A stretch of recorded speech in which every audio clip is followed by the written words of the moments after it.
Hello, everyone. What's up? This is Ashley. This Jason. What's up, y'all? Welcome to our first bonus episode that we are using for the Black Lives Matter movement. Yes. We just want to do our part. If you listen to our last episode, we kind of explained why we will be doing these shorter bonus episodes as a way to do our part to keep the conversation going.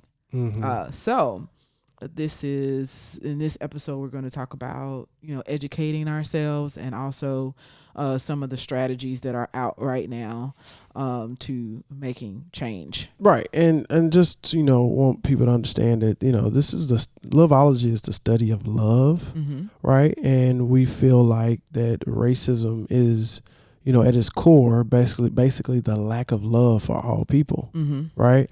So especially against the black race.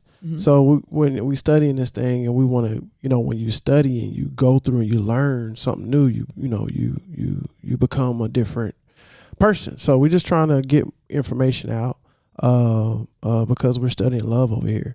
Yeah, and we did dedicate an entire longer episode to this topic, and we talked about a lot about love, right? And title I Can't Breathe, George Floyd. Yes. Hashtag George Floyd. Yes.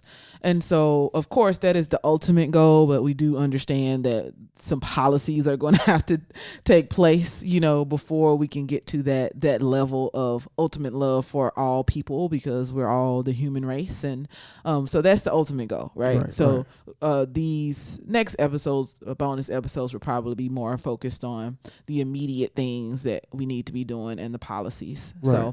So, first thing, of course, is that we need to educate ourselves. And I think that now, not everyone, of course, but a lot more people are aware. A lot of people were in denial about racism. So, all the marches and stuff is telling me that more people are becoming aware that this is a problem and are acknowledging it. Right. And that's the first step. So, it's important for Black people, for us to educate ourselves, because if we didn't actively go out and try to learn about our history and learn about the reasons why, sometimes it doesn't seem like we can get ahead in life. Like, some of us are not even aware that, we are being oppressed because all of the information that would have taught us this was not taught in the schools. Right. So we were forced to learn about white people, but white people were never forced to learn about us.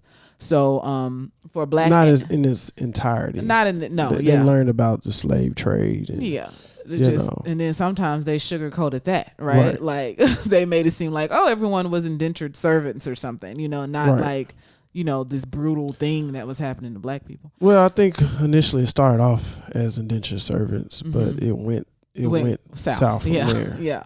I think they had an agreement to start a new land, but that it's a lot of theories on that.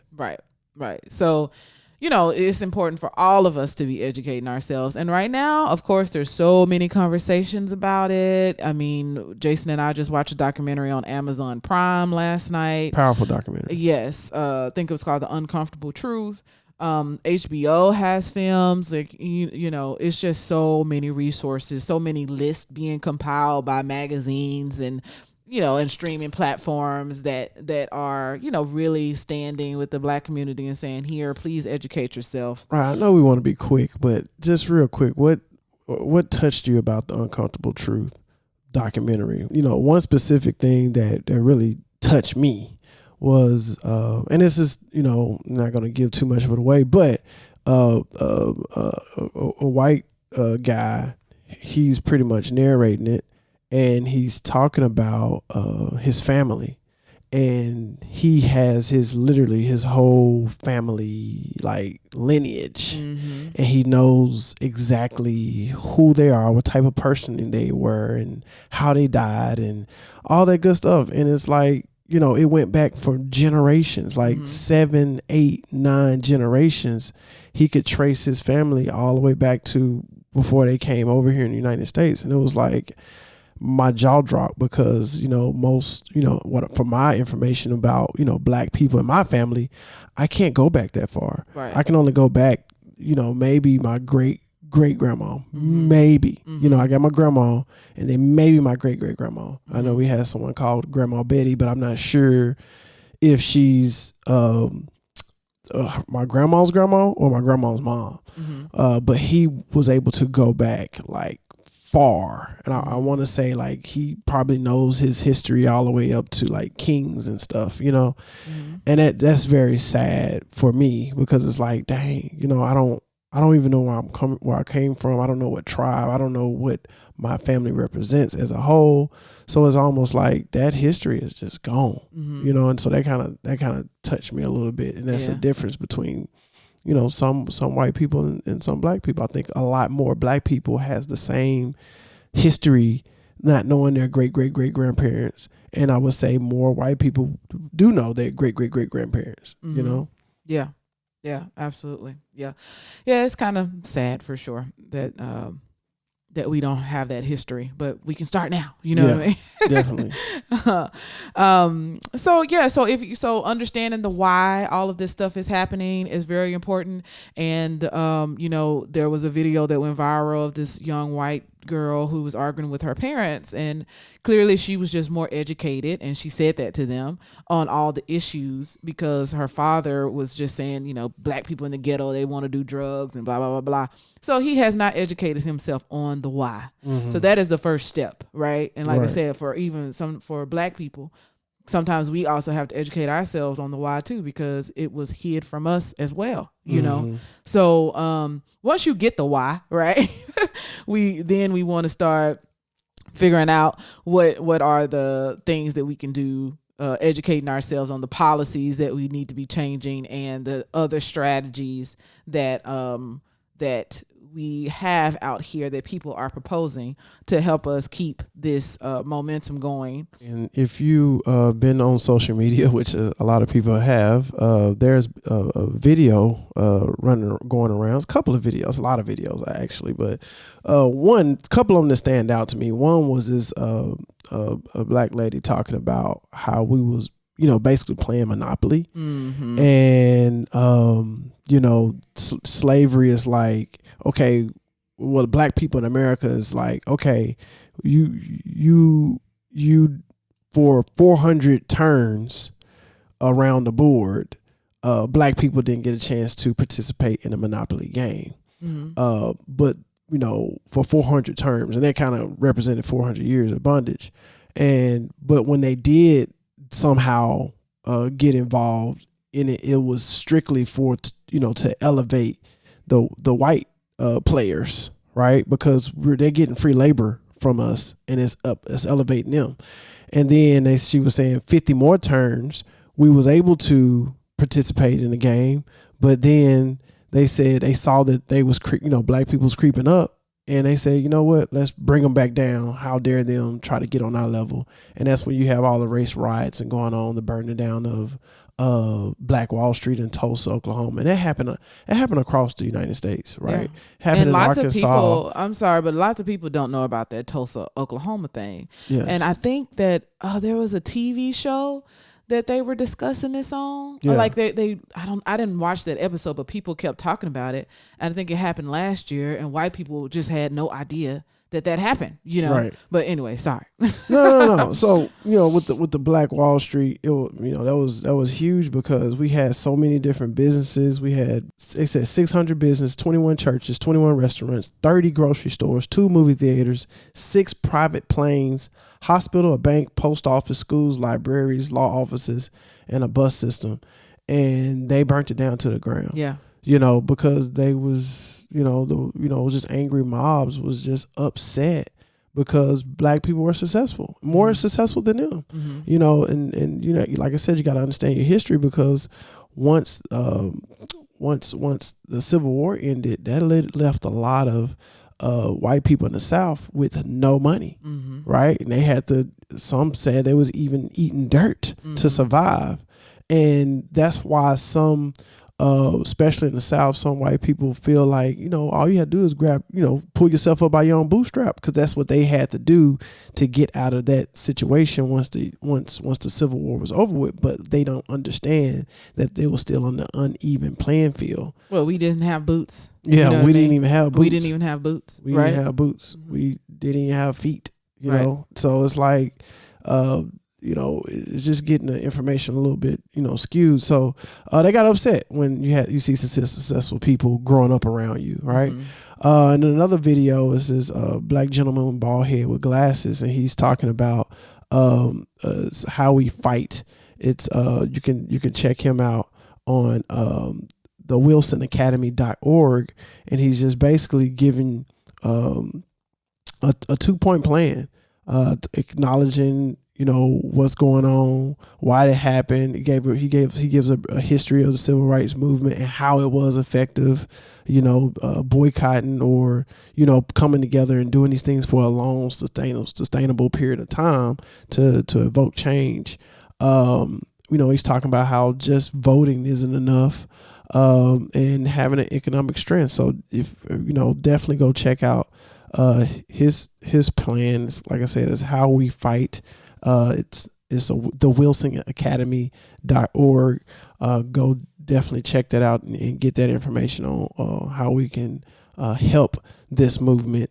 And it's like, it's not to get back on top or get on top and try to take over. No, we want to live in a peaceful world. Just like, anybody want to live in a peaceful world. I've heard some black people say, I don't even want to have kids because I don't even want to bring them into this world, or I don't have enough money to even have kids. That a person shouldn't live in that type of society. Right. Not the wealthiest, the best of the best, the home of the free, the home of the brave, the land of the free, the home of the brave. Right. You know what I'm saying? So, yeah. Yeah. So definitely check that out. He gives some very clear, concise steps. And like I said, showing the economic strength of supporting black businesses. He gave an example of how Jewish communities have, been able to get their own economic footing, right? And it was to support their own business. So it's not to say that we don't like anybody else. It's just about we gotta we gotta get ourselves up first, and then also his theory was that, economic strength drives the policies, right? Right. So, and he feels like that's the critical thing that we're missing. So definitely check that out. Some good strategies to think about, right? And lastly, I just kind of wanted to go back again to just kind of sharing a few things that I was watching or videos that I saw this past week that I thought were pretty good.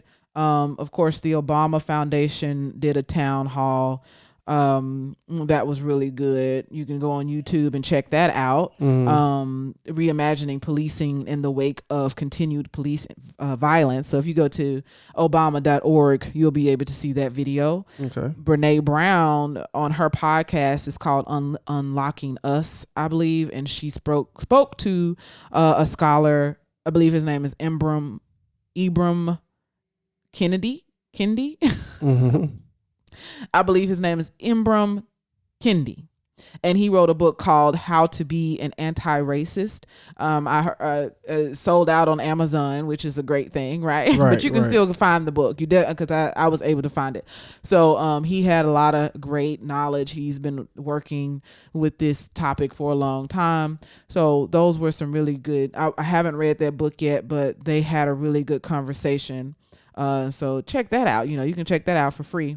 And then, lastly, I just still wanted to say, bring it back around to love. In the episode, I Can't Breathe, we talked about, like some of this can be solved by just getting to know each other. Right. And, it's definitely important to watch all of the hard movies. Some of the documentaries I would recommend is I Am Not Your Negro and The 13th by Ava.